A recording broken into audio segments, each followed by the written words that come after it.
আন্তর্জাতিক গণনা পদ্ধতি সম্পর্কে আলোচনা করব।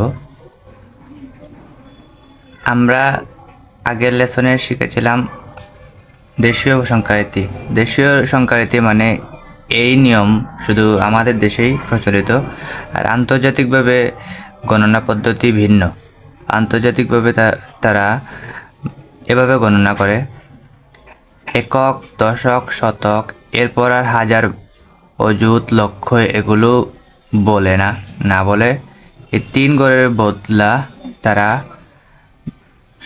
হাজার ব্যবহার করে। এরপর কোটি, নিযুতের বদলে তারা মিলিয়ন ব্যবহার করে, এরপর বিলিয়ন। অর্থাৎ দেশীয় পদ্ধতিতে আমরা হাজার, অযুত, লক্ষ এগুলো ব্যবহার জেনেছি, কিন্তু তারা আন্তর্জাতিক পদ্ধতিতে তারা হাজার, এই 3টি ঘরকেই তারা হাজার ধরেছে, কোটি এবং নিযুতকে মিলিয়ন ধরেছে, আর কোটির উপরে যত আছে ততকে তারা বিলিয়ন ধরেছে। এখন আমরা যদি এককের ঘরে 1 বসাই, দশকের ঘরে 1 বসাই, শতকের ঘরে 1 বসাই, এখন খেয়াল রাখতে হবে আন্তর্জাতিক পদ্ধতিতে হাজারের ঘরে 3টি অঙ্ক বসবে, 3টি অঙ্ক বসবে। মিলিয়নের ঘরেও 3টি অঙ্ক বসবে, মিলিয়নের ঘরেও 3টি অঙ্ক বসবে। বিলিয়নের ঘরেও 3টি অঙ্ক বসবে। এটা তোমাদের মনে রাখতে হবে। হাজারের ঘরে সবসময় 3 ডিজিট থাকবে, মিলিয়নের ঘরে সবসময় 3 ডিজিট থাকবে, বিলিয়নের ঘরেও 3 ডিজিট থাকবে। এখন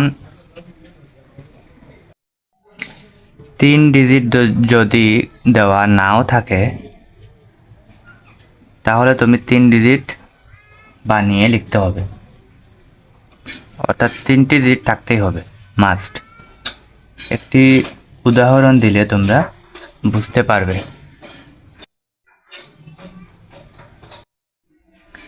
এখানে একটি উদাহরণ লিখেছি আমি: 204,340,432,004। আমরা এদিক থেকে একক, দশক দিয়ে শুরু করবো। একক, দশক, শতক, হাজার, অযুত, লক্ষ নেই কিন্তু, মিলিয়ন, হাজারের পরে মিলিয়ন, মিলিয়নের পরে বিলিয়ন,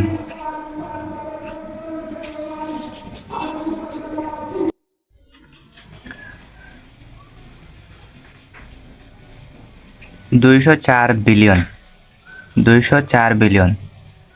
তো আমরা লিখে ফেলি 204 বিলিয়ন। বিলিয়নের ঘরে আছে 204। 340 মিলিয়ন, 340 মিলিয়নের ঘরে 340 মিলিয়ন। 432,000, 432,000, হাজারের ঘরে 432,000। 4, শতকের ঘরে নেই কোনো কিছু, দশকের ঘরে নেই, তাহলে 0, 0, 4 আছে, মানে একক। এখন খেয়াল করো, হাজারের ঘরে আমরা দেশীয় পদ্ধতিতে শিখেছি হাজারের ঘরে শুধু 1 অঙ্ক থাকতো, এখন এখানে 3 অঙ্ক রয়েছে। মিলিয়নের ঘরে 3, বিলিয়নের ঘরে 3টি ডিজিট রয়েছে, 3টি ডিজিট রয়েছে। এইভাবে অঙ্কে লিখতে হবে। আশা করি তোমরা বুঝতে পেরেছ।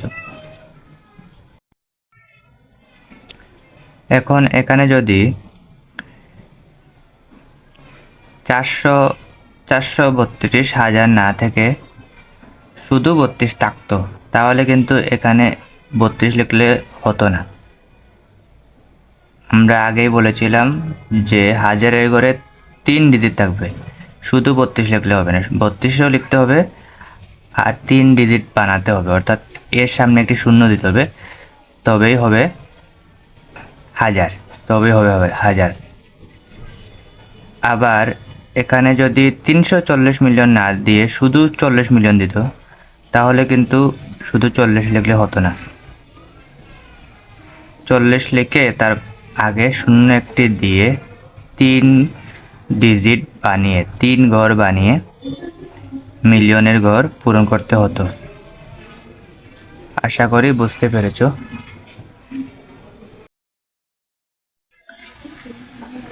দেশীয় এবং আন্তর্জাতিক এই দুই পদ্ধতি আমরা এতক্ষণে জানলাম। এখন আমরা এই দুই পদ্ধতির মধ্যে সম্পর্ক স্থাপন করব। এই দুই পদ্ধতির মধ্যে কি সম্পর্ক রয়েছে সেই সম্পর্কটি দেখব। এখানে লক্ষ্য করো, নিযুত রয়েছে, কোটি রয়েছে। নিযুতের ঘরে 1 আছে, আমরা জানি 1 নিযুতে কত? 1 নিযুত মানে 10 লক্ষ, 1 নিযুত মানে 10 লক্ষ। অর্থাৎ মিলিয়নের ঘরে সর্বডানের সংখ্যাটি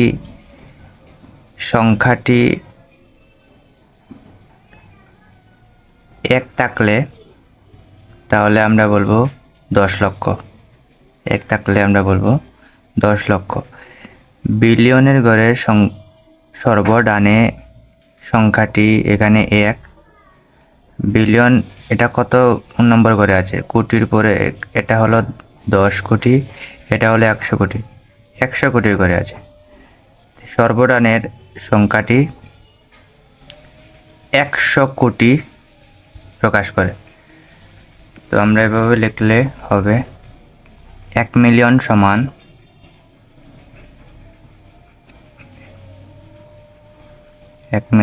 সমান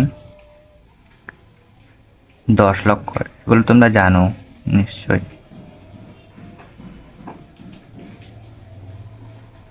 আর 1 বিলিয়ন সমান কত? 1 বিলিয়ন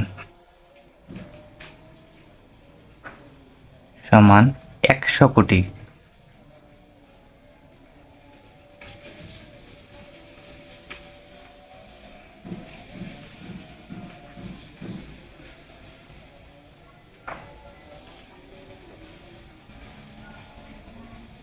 এই দুইটা জিনিস মনে রাখবে, অঙ্ক করতে গিয়ে আমাদের লাগবে।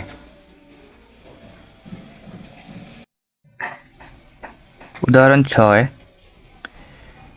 5 মিলিয়নে কত লক্ষ? আমরা জানি 1 মিলিয়ন সমান 10 লক্ষ। 1 মিলিয়ন সমান 10 লক্ষ। অতএব 5 মিলিয়ন সমান 5 গুণ 10 লক্ষ, 50 লক্ষ।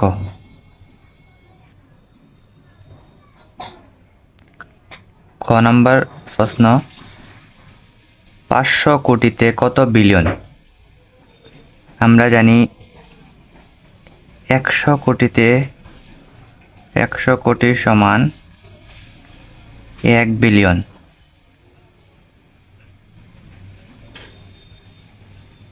অতএব 1 কোটি সমান ঐকিক নিয়ম বিলিয়ন। অতএব 500 কোটি, 500 কোটি সমান 500 চলে যাবে উপরে, নিচে থাকবে 100 বিলিয়ন।